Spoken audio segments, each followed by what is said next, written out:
Welcome everybody to the Navigant Credit Union Broadcast Center. It is Business Monday. I'm Josh Fenton. This is Toonie Shatner. She's doing cool stuff in Newport, Rhode Island. Used to do cool stuff in North Kingstown. Creating a platform to launch really new businesses in Rhode Island of all kinds, from every level of size and shape, but from the sort of tech perspective, would you say? I would say yes. Yeah. As well as creating a supportive infrastructure Right. for businesses that already exist in that region. So it's a beautiful world-class facility, an innovation center, absolutely to attract and help continue to grow those high-tech growth sector startups and existing businesses, but also, you know, the Newport County Chamber is a partner and Right. will be housed there. So to continue to bring programming that is great for new businesses or existing businesses in that region. And it's going to be, the new center's on North Broadway. North Broadway, not to be confused with Broadway, right? Up the street. Up the street a bit. Yeah, Still in walking, running, or biking distance to all those good restaurants. and a former school. Yes. Cost of the project? $1 gazillion? Well, not quite so much. Yeah. I believe it's an around $8 million Yeah. project total. And how many businesses will be housed there besides the chamber and whomever else is going to be in the structure? Many, Yeah. because it's a 33,000 square foot typical historic brick school building. It's got the big box with the other box off the back, which is the gymnasium, which is a co-working space as Right. well as an event space. We've taken 10,000 square feet approximately and created office suites on the west-facing side of the main hallway that cuts the big first square in half, Sure. facing Broadway. So that first and second floor, those are all office suites. Great. And those are all spoken for. So we have one business taking the whole top floor. Wow. Yeah, and then on Who's that? I can't say yet. Oh, you can't say yet. Announcing soon. Announcing soon, big business taking top floor. Taking all the office suites on the top floor. And then on the main floor, we have the Chamber of Commerce, Right. taking about 1,600 square feet. Next to them, we have another business taking just over 1,000 square feet. Then we have an 800 square foot, another business, and then one more. And I can say who that is because we're Who is about it? to release the press release. Who is it? Tower Hill Associates. Oh, great. Do you know who they are? No. No. So they do staffing mostly for those IT tech, like Uber in Silicon Valley. Yeah, So great. they're two brothers out of Jamestown, Rhode Island, Who would have thunk? who also have a co-working space down the road, Spire Space, which I believe was the first co-working space on Aquidneck Island. And they're moving into Innovate Newport. That's So- great. And on the sort of incubation space where an individual or a company can come in and rent a chair, Yep. a table, leverage conference rooms, co-working spaces. Talk about that structure, what it's modeled after. You ran a project similar like that? Similar but totally different. Similar but Yep. totally Yeah, different, yeah, right? right? So the Hive So RI. much what Josh knows. Yeah, right? well, the Hive RI is very grassroots guerrilla marketing, organic. The old boiler room in a mill complex. Mm-hmm. This is and very cool, and it works. It's a community-based economy. Great. This is a world-class innovation center. Yeah. A public-private partnership. The City of Newport, the Newport County Chamber of Commerce, Economic Development Foundation of Rhode Island. When we're going to have, we have a room with 16 designated desks on the top floor. So the next best thing to a private office suite is to have a designated desk that you can stand up at or sit down, lockable file cabinet, a little quieter by nature. Only those 16 desks in that space. We have all kinds of co-working. We've partnered with WorkBar out of Boston that runs very successful co-working spaces. So we're utilizing their software. So if you're a coworker, Josh, you'd have your own profile. Right. When you come in, you could check in that you're there. It has all kinds of great communication within the platform. You can, if you're a member of Innovate Newport, since we're in partnership with WorkBar, you can work out of one of their locations in Boston. Great. When you're going to, you know, grow your business. Yep, go see VC up there. There you go. Talk a little bit about, I mean, we've had a lot of Aquidneck Island tech businesses on Business Monday, and most of them have been tied to one of two spheres, either the defense industry or the marine industry. Are you seeing that trend continue, or do you think that this new space will transform kind of the incubation of different genres of businesses down in Newport?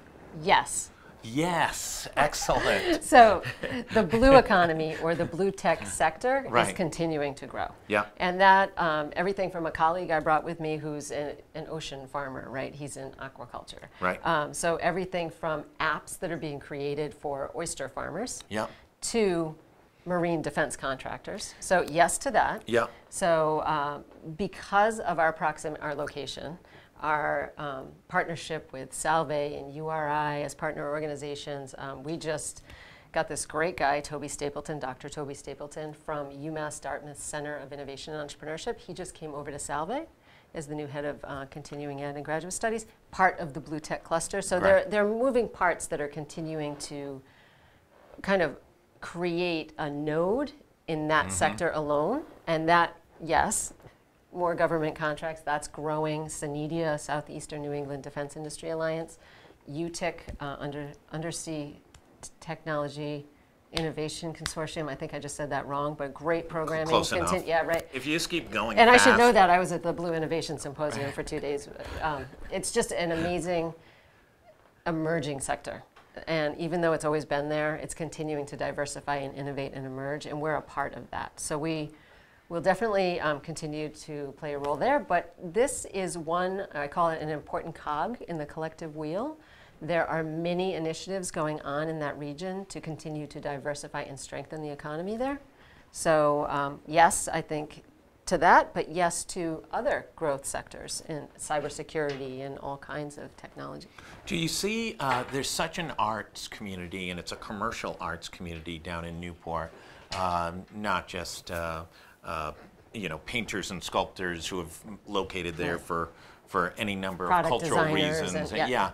Is that starting to generate into a hub, and can that also fuel? And let me ask this: you're going to be out of space shortly. What happens next?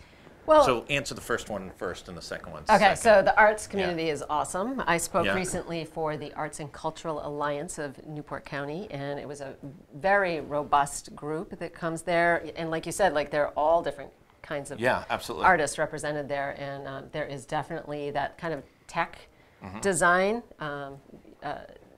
that's continuing to grow. And this facility is going to act as another convener Right. to continue to support those professionals too, those professions, the arts in many ways. And I'm already working with Island Moving and the Arts and Cultural Alliance to figure out how we can incorporate more arts into, because I personally believe, I've always run a community-based art gallery. I have one at the Hive. Artists are business people too. Yeah, absolutely. And I personally believe that many of us can be more innovative if we're surrounded by art in different ways. So that it will definitely play a role in that. And that answers your first question, right? First question. Okay, Very second good. question. And excellent that you even remembered I had a second Yes, I question. did. Which is what happens when you fill up. So two-part answer. How can we really fill up when we're a co-working space? So even if we have a gazillion, to use your word, which is one of my favorite words, co-working memberships, Yeah. the chances of all those gazillion co-workers being there at the same time, the office space is filled up. Yeah. And that won't obviously turn over as much. We're Right. very mindful about those tenants. But the co-working space is going to be, How many chairs you got? Chairs. that's a good question. Do you know what? I know in certain rooms, but I don't have the sum. I'll have to get I mean, back to you. up at CIC in Boston, I'll Cambridge comment Innovation on Center, this link and- they're full. They're Yep. full all the time. There's a backlog. That'll There's be a great gazillion problem people. to have. But in Providence, in some of the co-working space, not so much. Yep. So, but I could see Newport, where you have a lot of independent small business people, and who the heck doesn't want to live there to launch their cool company? Oh my gosh, I've had people who've been like waiting for the social media, and then they reach out to me, can I come for a tour? Can I see it? I want to be a part of it. So yes. No squatters, no one who's just claimed a space within the Well, building? actually, today? someone already has like claimed their spot in the designated desk room. It's funny. So I hope we have that problem, but we already, as I mentioned, Joe Nicholson, the city manager of Newport, I'm a huge fan. Yeah. And he is very forward-thinking, looking at it all holistically. We have Sarah Atkins, who's in charge of Civic Investments. This is an important cog in that collective wheel that I talk about. There are other projects, Connect Greater Newport, an economic development initiative going on concurrently, and more projects to come. So one of the problems we see and have reported on repeatedly over the 8 years we've been in business is, so you go to Cambridge Innovation Center, which is in this old mill building, and it is a hub of activity beyond anyone's belief. And if you go there at 11 o'clock on a Tuesday night, it's a hub of activity. If you go there at 2 o'clock in the morning, it's half a hub of activity. It is nonstop. But it's also the intersection of three distinct things: Harvard, MIT, and about 100 venture capital and private equity firms that are all within a Dwight Evans baseball throw away. Maybe a little more, Highlands out on Route 2. How do you incubate companies where there really isn't a lot of private money available? There's just not, there's no venture in the state, and there's private equity within a baseball throw of here, but they're not interested in early stage companies. They are looking for mature investments. Providence Equity Group and Nautic Partners, they're looking for significant players to invest in. And how does that company, and I'm sorry, I don't buy the adage that great ideas always attract money, because I can tell you 50 great ideas that have died on the vine here in Providence because they weren't in Boston. Okay, you're not going to like my answer. I'm the Forever Optimist. And anyone who follows me knows my favorite hashtag. Well, we live here is my favorite one, but together we are stronger. I believe that. I'm super collegial. I'm Rhode Island's economic gardener. If you look me up on LinkedIn, that's what I am. And this is, again, an important cog in the collective wheel. There are many things being invested in. But do you need to bust them down? I mean, literally, do you need on every quarter to have a showcase to demonstrate the ideas, to get folks from the venture community or some early stage money to get exposed to new ideas that are coming off of Aquidneck Island? I think that this is the first in many different projects that will continue to attract that. And I think commerce and, we have MedMates and NEMIC going on in Providence, and we're all interconnected. And, bio and life sciences, we're focusing on that in Providence, but that doesn't mean a satellite version of that or programming won't be down at Innovate Newport. So when I talk about the important cog, the collective wheel, I often say, and I stole this from Charlie Baker when he was running for governor the first time I heard it. It's not always about reinventing the wheel. He lost that race, by the way. No, the one he won. Not the first time when he lost to default. No. The second time. Yeah, the second time when I was on. He said something that stuck with me because it's the way I look at Rhode Island. Yeah. It's not about reinventing the wheel, although we're, inventing lots of wheels here. Yeah. It's about identifying where the diamonds already exist, polishing them, and connecting them better. And that's how I view, as a visual thinker, what's going on in Rhode Island's economy. And Innovate Newport is playing an integral role, as well as Connect Greater Newport and the other projects in the Innovation District and Sanidia and UTIC. That region really needs more attention right now, which is why I'm such a supporter and took this job. And I think they're, cross-pollinating with a lot of the other stuff going on all through the state. I think Newport has a maybe unanticipated huge advantage. Many of the venture and private equity groups out of Boston have events off campus in Newport. I like where your mind's going, Josh. I think that's the opportunity to have an ongoing dialogue and say, hey, listen, during your lunch breaks on Tuesday when you're down here for the 3 days before you go out on the boat racing around the... come on over and see what's going on. We're going to show you 3 companies. How fun is that going to be? That we're going to, we're going to be busy all year long, and then we're going to, it's going to be that constantly ebbing and flowing, and you notice Newport ebbing and flowing. Yeah, no, and, absolutely. It's exciting. I haven't met anyone who's not excited about it. It was my favorite groundbreaking I've ever been to. It wasn't like that typical political. People were practically high-fiving and cutting their own stuff short so they could. There's so much energy around this, from the senators and the congressmen to the, you name it, everybody's a supporter. We're so cynical here about groundbreaking because it's usually like 8 white guys in China, and that's it, right? And it's the same, and it's the same 8 white guys at every groundbreaking in Rhode Island in China, and that's it. It's a great program, and you know Newport because you live there, you grew up there. There's a lot of diversity there, and there's so much knowledge capital there, right? There's so many things going on in Newport. It is, Bob Whitcomb, who used to be the editorial page editor at the Journal, is now a columnist for us. About once a month, he does some cool insight into Newport, and he'll talk to Trudy or Janet Yeah. Robinson, who used to be the publisher of the New York Times, or whomever, she I lives love down Newport. there. All these interesting people are down there that are many times just keeping a low profile, but doing all sorts of I interesting love it things. there. Yeah. There's always something to do. I love Providence, but Newport is cool in a different way. Yeah. The Jane Pickens Theater always has cool stuff going on. Absolutely. And, you know, the restaurants are awesome, and the quality of life there, it's different, right? It's I always say it's way better to live in Newport than to visit it. And visiting Newport, you know, is one of the best tourism Hashtag we live here. experiences. Yeah, absolutely. Well, congratulations. Thank It's you. really exciting. I think it's great. I think it's going to be a really interesting learning experience about what is going to work and what isn't going to work. And I think there could be some. well, with innovation and entrepreneurship, you have to stay agile a bit, right? Right. And- Absolutely. And we're anticipating exciting things coming. I think you're going to have a lot more demand. I think especially if you get some early energy, you're going to get a lot more demand. And I also think Newport, different from Providence, already has a lot of the financial folks coming into the city for lots of other different reasons. And there's unique opportunities to get exposure to really smart companies that are starting to build out of there. So congratulations. Thank you. Thanks for having us on. And we can't wait till it opens, and we'll come down, and maybe we'll do Oh, a but live. by the way, we didn't talk about that. Yeah, what's the opening day? So we're planning When's on. first pitch?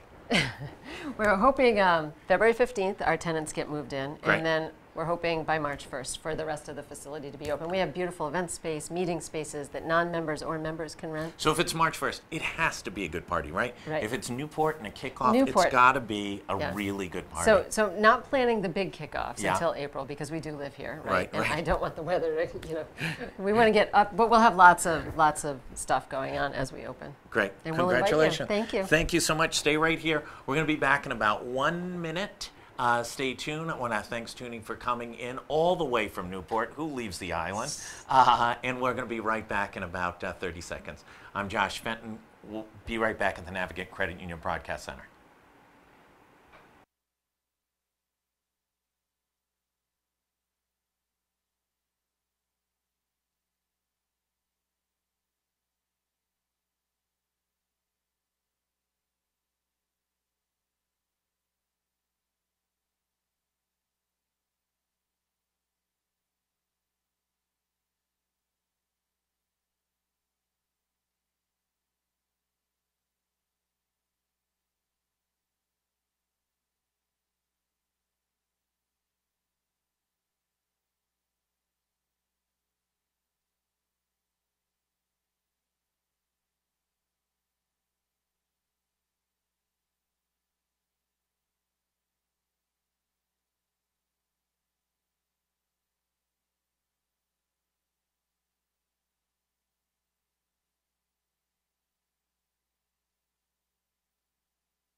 Welcome back, everybody. I'm Josh Fenton. We're here at the Navigant Credit Union Broadcast Center.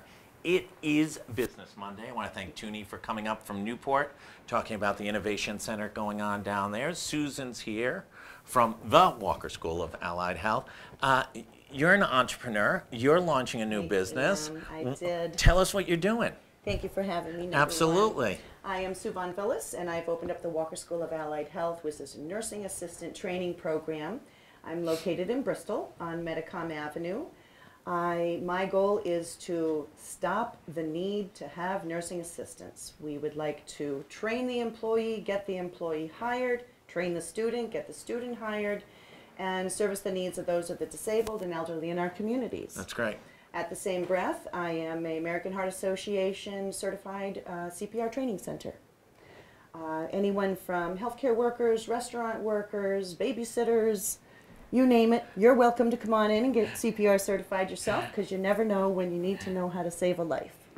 Let's talk about nursing assistants in that industry, and it's a critical part of the healthcare industry in every state, but especially in Rhode Island, where we have an older demographic. We do. And there's tremendous turnover in the industry, low wages, thus not a lot of stability, because if you can get an extra $1 an hour, you jump across the street, and if you can get $2, you jump from town to town.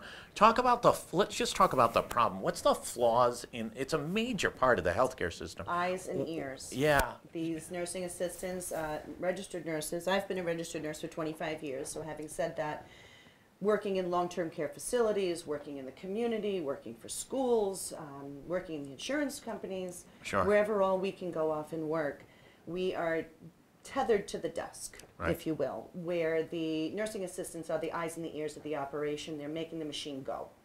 Unfortunately, these gals and guys are not compensated where they should be for their care that they're rendering, and care that's being delivered either in a controlled environment, in an assisted living environment, in a skilled nursing, in the hospital, or in the community.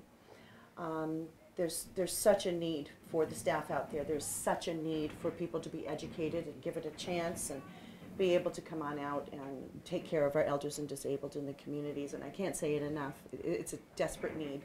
I am located in Bristol on purpose because of the demographic. We have Little Compton and Tiverton, and on the island with Newport, Middletown, and Portsmouth, East Providence, Bristol itself. There's so many elders around, and we ultimately want them to age in place as opposed to going to nursing homes. Absolutely right. Only 5% of the population now is currently involved or enrolled in nursing facilities as their long-term stay.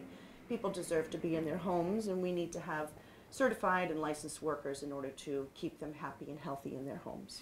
Why hasn't the demand of the industry, why hasn't the economics helped increase the wages and make it, to some degree, a more respected industry? I mean, we all intellectually understand the critical nature, especially if you've ever had anyone in your family who has it, but yet somehow it's on the cheap, it's lowest cost, and thus you lose a lot of people who might be really committed to the healthcare, haven't had the opportunity to become an RN, It's really and going a to shame. nursing school. It really is a shame. And they leave to, go into food service or some other, just slightly better paying industry. Right, I know. This is a dying breed of animal, if you will. The need is so high, but people are afraid to go in and start these programs because it might cost them money, and they don't know what to do next because they might not be compensated. Right. The staffing ratios need to be where they need to be for Medicare. We need to have so many people on the floor at a time. The pay wage, there's been an increase most recently just last year. It all really depends if you work for a big corporation or if you work for what's called a mom and pop agency, where your pay is going to be a little bit different. Hopefully the state of Rhode Island will be able to catch up, please, and allow our service people, our health paraprofessionals, to be paid at the right wage where they should be, where they deserve to be. There's not a lot of education involved. It's not a high school, go to college for 4 years kind of situation. It is 120 hours of training. But those 120 hours of training are so vital to the survival of our people in the community and in facilities. What was the genesis of you starting this? What took you from your previous role and said, I'm done, I'm going to make it happen, I'm going to be an entrepreneur? Well, let's back up a second. I've been a nurse for 25 years. Right. And I've always worked in the community. Yeah. That's my thing. I get all that, but that's a All of long this, way right? from saying Having said I'm that. jumping in the deep end of the pool. Right, so I taught part-time between working 2 and 3 jobs at a time. I'd work all day and see patients, and then I'd come home and I'd teach at night. Right. Why am I doing this? Because the product I was seeing out there of nursing assistants was just not good enough. Yeah. I had to put my 2 cents in to make a difference. So 13 years later, I kind of stepped back and took on a different position in my nursing career, and people were saying to me, how can my mother, brother, nephew, uncle, niece, granddaughter get educated? Right. Apparently, you're the best teacher they ever had, and this is where you need to be. So I think under pure peer pressure, I caved. I'm kidding.